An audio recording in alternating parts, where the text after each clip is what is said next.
Hey guys, welcome back to this channel. In this video I'll be showing you guys how you can convert images to frames in Canva. So scroll down and select image to frame here, and then if you can't find it, just go to apps first and search it up and then select it.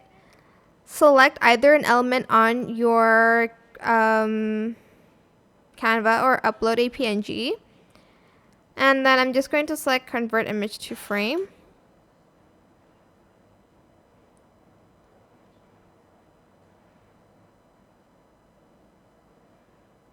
Okay, apparently I have to reach my limit, which is funny because I've only did like 2. But if you haven't reached your limit, you're just going to do that and it's going to turn into a frame.